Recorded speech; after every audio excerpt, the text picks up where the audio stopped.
So I'm gonna show you guys this whole bullshit about the river to the sea. You guys, they try and draw the red line about the river and the sea. And as someone who's been around the Palestinian community for a while, we had a Palestinian Community Network on for our General Strike Summit years ago, the Anti-Imperialist Summit. I've been involved in discourse on Israel and Palestine for a very long time.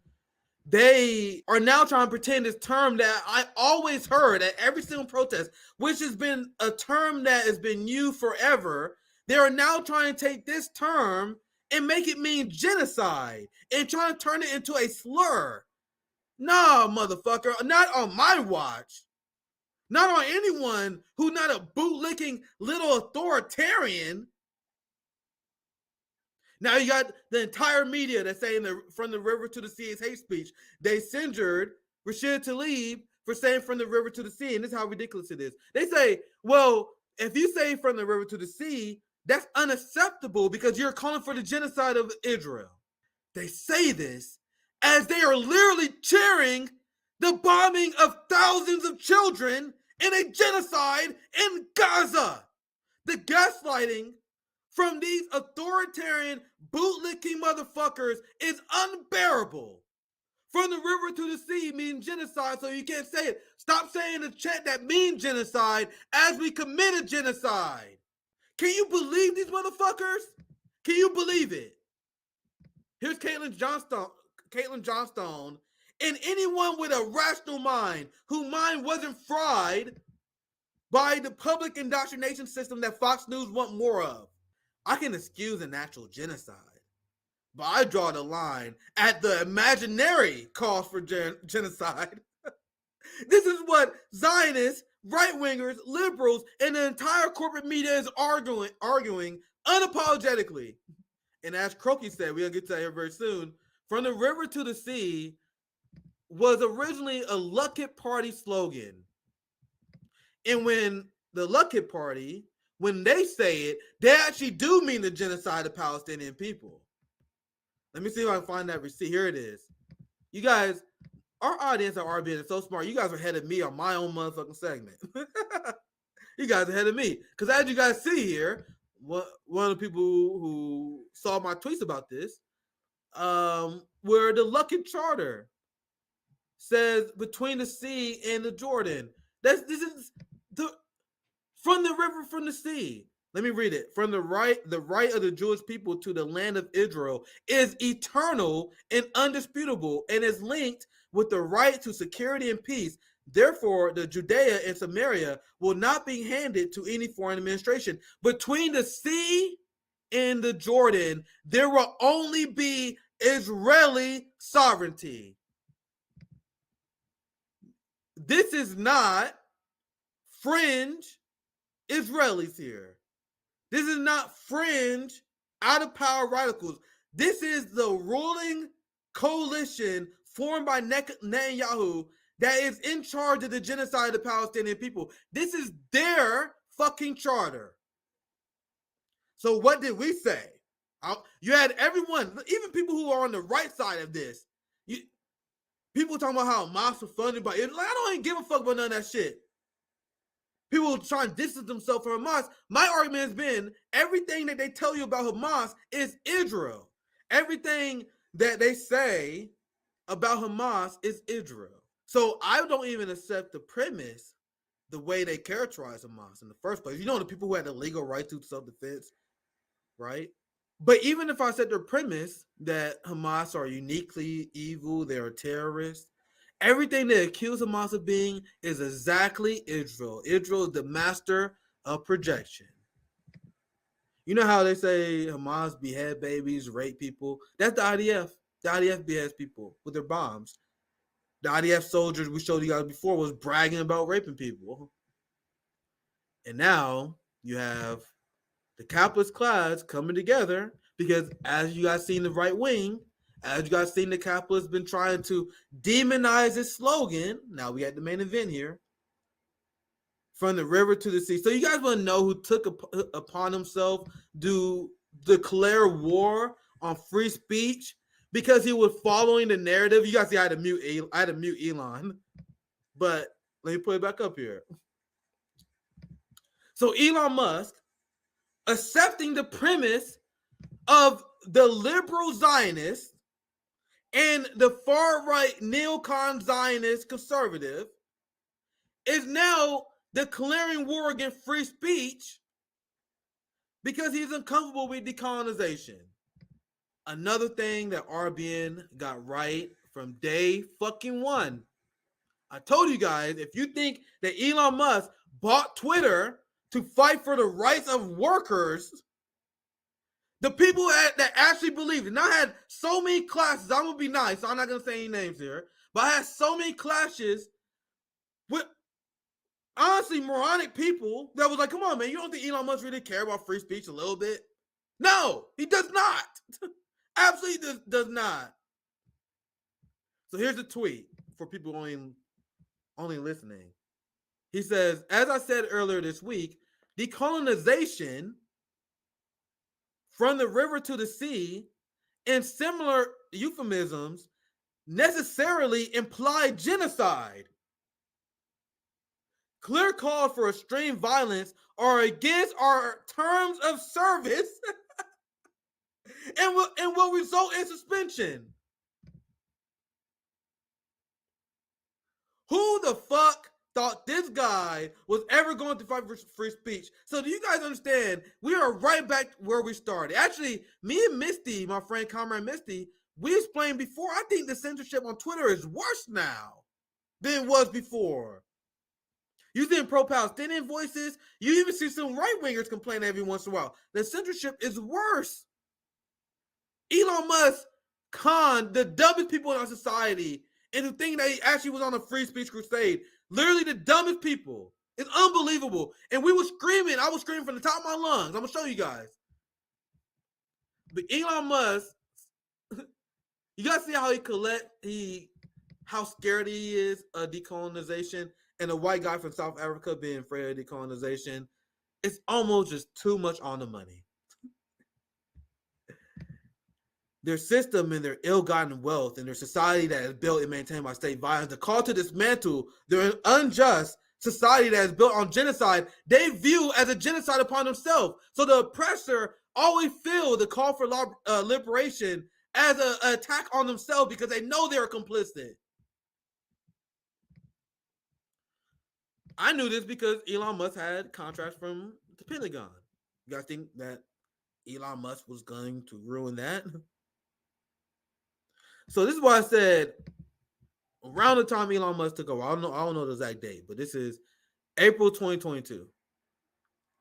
I said, if you really think Elon Musk taking over Twitter will stop socialist and anti-imperialist voices from being censored, you're out of your fucking mind.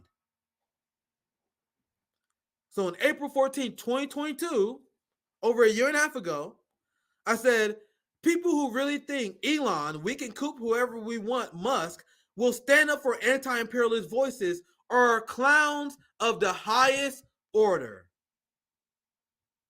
I know you guys are tired of me saying I told you so, of bragging, but how many times do RBN come out and say something right immediately, even if it's not popular, and then we are proven immediately right? Well, I wouldn't say immediately, we are proven right by the passage of time. Because it was popular to go along with the whole Elon Musk is fighting for free speech bullshit. They got people a lot of subscribers, got a lot of people a lot of views. It was a great feel-good narrative of the Tony Stark hero billionaire coming to save the dumb workers who can't save themselves.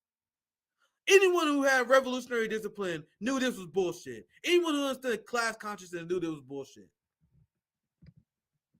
So here's Elon Musk joining with the empire, as we always told you guys he would, because the capitalist is okay with giving you rights as long as you don't impact their power. Israel is in deep shit right now, and they are lashing out with violence. They lost the entirety of the world stage. So now, in order to control the narrative, in a time where people are revolting against their structure, they're resorting to violence and censorship.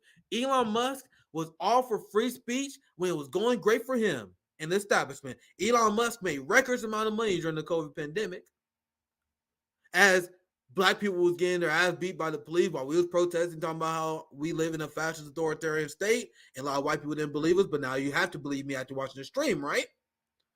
So as things was going horrible for us, as our wealth are getting stolen, things are going well for Elon Musk and his friends. Now they have the genocide that is not going so well. The Ukraine war, they lost. The Ukraine war is lost. So things not going so well. Revolutionary potential is higher than ever. So now they need to rely on their authoritarian tendencies. And now you guys are seeing the rights that you guys thought you guys had go away quick as fuck, for the lack of a better term.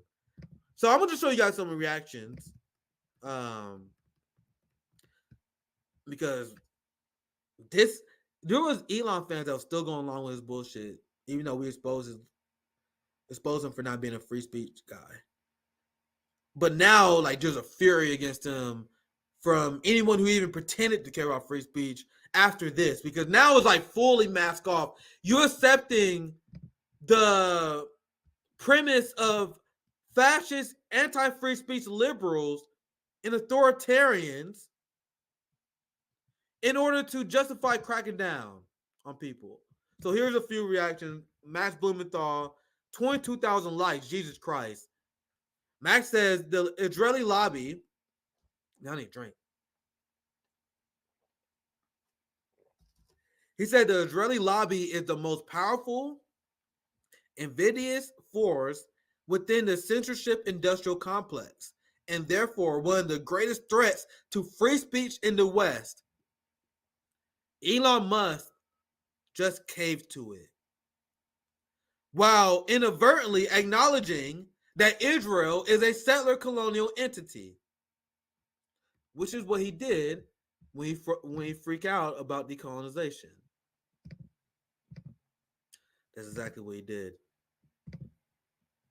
So that's great. And there was I don't know if I can find this guy, because there was a member of the IDF that was praising him. I don't know if I saved it, but let me move on. I'm gonna show you guys some more reactions to Elon Musk declaring war against free speech. And this is Sabi, another banger. Sabi said, "It looks like the lobby bought you.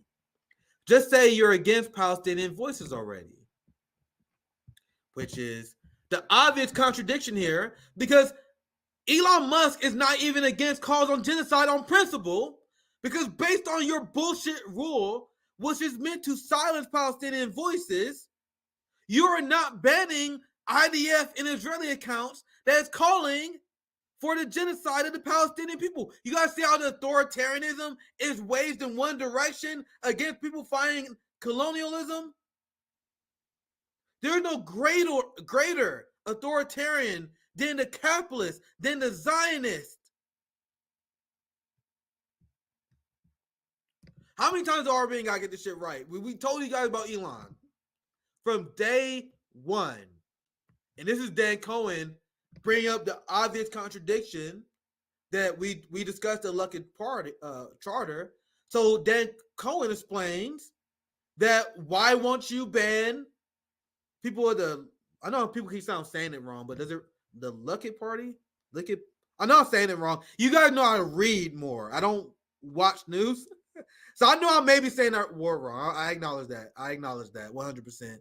That's my fault for reading too much, I guess.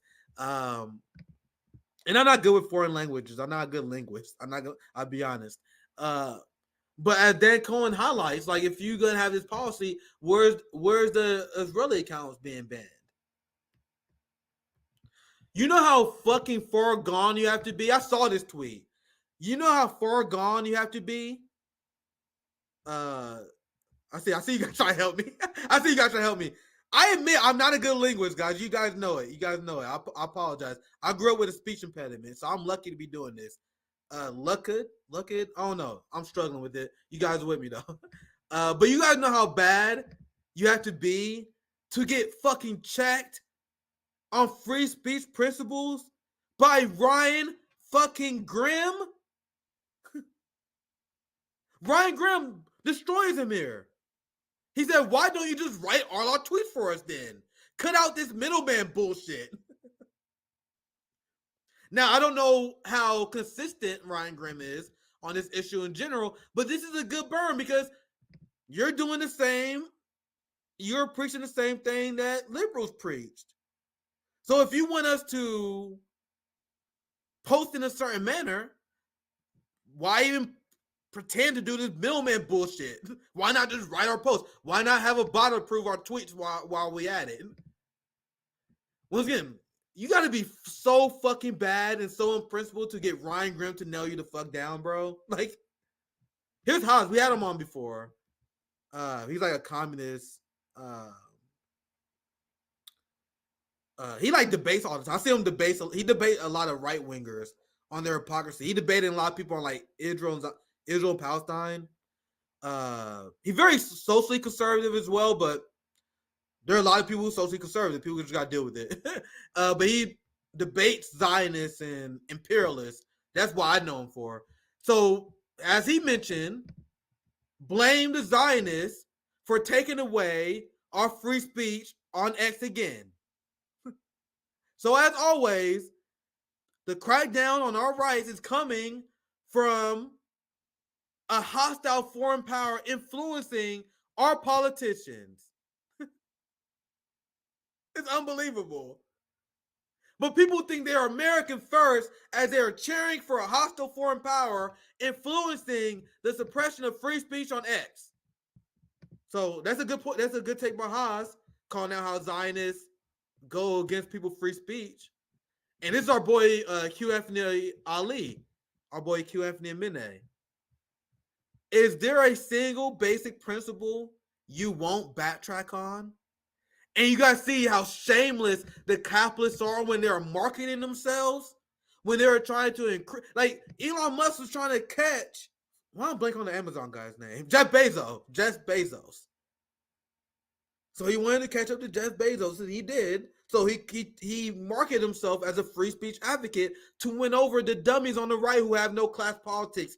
It's a brilliant move. It shows you why Elon Musk is the top of the capitalist class, right? It's a great move. It worked. It's a fucking great way to market yourself. He rode the wave. He saw a bunch of right wingers. He saw the rise of like Joe Rogan and a lot of people speaking about free speech. He like, I'm gonna rebrand myself. He was an Obama voting shit lib. He's playing before. He's like, man, I used to be an Obama voter. I used to be a Democrat, but now the Democrats are so far left. He was a shit lib. And then he rebranded himself as a free speech warrior, and it worked brilliantly for him. So this is his tweet while he was doing this rebranding. This is a battle for the future of civilization. If free speech is lost, even in America, tyranny is all that lies ahead. These people know what they are doing. So Elon Musk understands that if you take away free speech, that will lead to tyranny. Elon Musk is locking hands with liberals and conservatives in the capitalist class in order to engage on tyranny against the people who stand up against genocide and colonialism. Bro, if I was one of the people who branded myself, and no one who like friends with RBN did this, but I see everybody. I see discourse. There are people who became millionaires. Their channel exploded. They got millions of followers because they tied themselves to Elon Musk. And they were saying how Elon Musk is standing up to free speech. Can you imagine how embarrassing that is? How embarrassed I would be personally if that was the route I took. So now you got people who are being as defiant as ever. Here, let me show you guys this. So there are people that are trying to find ways around the censorship. The idea that from the river to the sea is calling for the genocide of all Jewish people is absurd. Calling for a free Palestine does not mean that all Jewish people have to die. If you are not a genocidal apartheid maniac, you should agree to live in a state where everyone has an equal right by the law, the one-state solution. This is how people lived in the Middle East for centuries. For centuries. So what they're calling for is a free Palestine, the sovereignty of the Palestinian people. So even at the worst interpretation of the phrase, how does from the river to the sea means endangering Jewish people who live in America. People who are not even in the occupation territory. You guys see how even their premise, if I accept it, is absurd? But I don't generally engage with the debate. I just debunk it so you guys know how to. Because to me, the idea that we will ever allow people who are apologizing for bombing kids, bombing hospitals, people who apologize for the Israeli terrorist apartheid state, how the fuck is anyone going to allow them to tone police us? I've laughed at everyone in their face. And you think I'm gonna stop saying to the river, to the sea? We still say that protest. You think we're gonna listen to you? You think you're our manager? So we don't even have to debate what the term means, because even if you think we're saying commit genocide, you don't have the right to tone police us as you're literally committing genocide. Let me read a few funny tweets. Is this a better slogan? From parts of Area A to parts of Area B, Palestine will be a non-contiguous, non-sovereign, unviable non-state with no control of borders or access to the sea, all pending on the final negotiation status, which will never take place, and Gaza remains an isolated ghetto. Here's another one. Here's I'm gonna show you guys this thread. Here, actually, I'm gonna show you guys this here. Here, Misty, our base friend, comrade Misty, exposing Israel, exposing Elon, and all the fascist Zionists on their hypocrisy here. So, if Elon wants to implement a ban on speech based on people calling for genocide, you have to ban all the Israeli accounts. And this thread is a compilation put together by our good friend, comrade Misty, of all the times of Zionists just rank calling for genocide of the Palestinian people. That's why we can't let Justin Trudeau, we can't let these people who don't call for a ceasefire rehabilitate themselves because they are now speaking out against Israeli aggression. When you guys give them the okay to launch this war, when they made it clear that their intention was to kill as many civilians as possible, you're complicit. Look at this guy. This Israeli MP and Benjamin Netanyahu's partner called for the genocide against Palestinians. There is no escape from the collapse of Hamas. Flatten the strip, meaning the entire strip. So this is a great thread. This is a collection of all of them. The Palestinian village of Hawara needs to be wiped out. This is them calling for Israel to wipe out Palestinian villages.